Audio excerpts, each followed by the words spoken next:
Hey guys, যদিহে পোনপ্ৰথমবাৰৰ বাবে আমাৰ চেনেলটো চাই আছে, প্লিজ চেনেলটো সাবস্ক্ৰাইব কৰি কাষতে থকা বেল আইকনটো প্ৰেছ কৰি অল কৰি দিবলৈ নাপাহৰিব। অসমৰ জনপ্ৰিয় অভিনেত্ৰী অমৃতা গগৈয়ে ভ্ৰাম্যমাণ থিয়েটাৰ সংগঠিত হোৱা এটা ঘটনাৰ সন্দৰ্ভত ছ'চিয়েল মিডিয়াৰ এটা অনুষ্ঠানত যি মন্তব্য আগবঢ়ালে সেয়া সঁচাকৈ প্ৰশংসনীয়।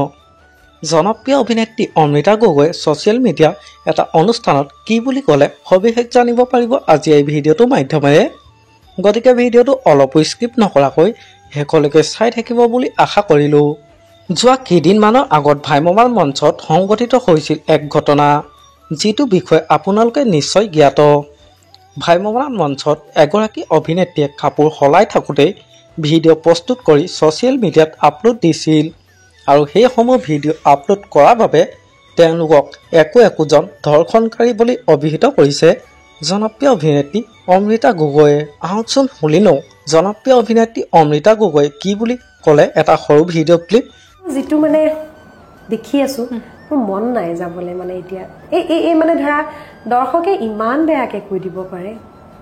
এই বছৰটোত কিবা বেছি এইবিলাক মানে তুমি চোৱা না, এই কাপোৰ খুলি যোৱা ইনচিডেণ্টটো যে তলততো লেগিংছ এটা পিন্ধি আছে ন, আৰু কোনোবাই সেই ভিডিঅ'টো কৰিলেই যেনিবা সেই ভিডিঅ'টো কিয়নো আকৌ আপলোড কৰিব লাগে?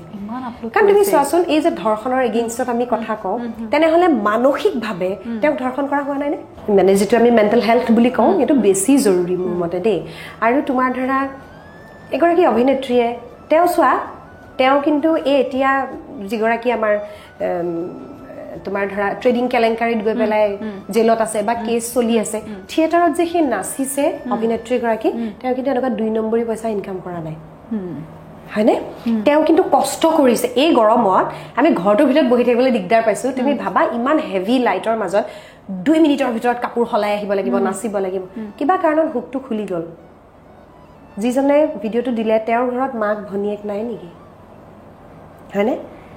গতিকে মানসিকভাৱে তেওঁক কেনেকুৱা অত্যাচাৰ কৰা হৈছে তুমি ভাবাচোন। তাৰপিছত সেই ভিডিঅ'টো আকৌ যেতিয়া শ্বেয়াৰ হৈছে, তলত তুমি কমেণ্টবিলাক চাবা না, বহুত মহিলায়ো আনকি এনেকৈ লিখিছে, আজিকালি থিয়েটাৰবোৰ চাৰ্কাছ হ'ল, অমুক হ'ল তমুক। থিয়েটাৰ চাৰ্কাছ হৈছে, থিয়েটাৰ ভেলকিবাজি হৈছে, সেইটো এটা বেলেগ চেপ্টাৰ। আৰু এগৰাকী অভিনেত্ৰীৰ ষ্টেজত স্কাৰ্টটো খোল খাই গৈছে, সেইটো এটা বেলেগ চেপ্টাৰ। সেই অভিনেত্ৰীগৰাকীক কিয় সেই কামটো কৰিছে? কেনেকুৱা আচৰিত লাগে ন। আমি কাইলৈ যদি তোমাৰ ধৰা তেনেকৈ আমি মানসিকভাৱে তেওঁক বিপৰ্যস্ত কৰাৰ বিনিময়ত তেওঁ যদি নাটকখন কৰিব নোৱাৰে, তেওঁ যদি শাৰীৰিকভাৱে অসুস্থ হৈ যায়, তেতিয়াও কিন্তু তেওঁকেই দুখ দিব।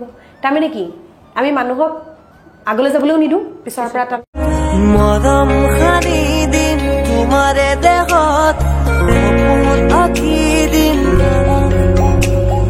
প্ৰতি পদকত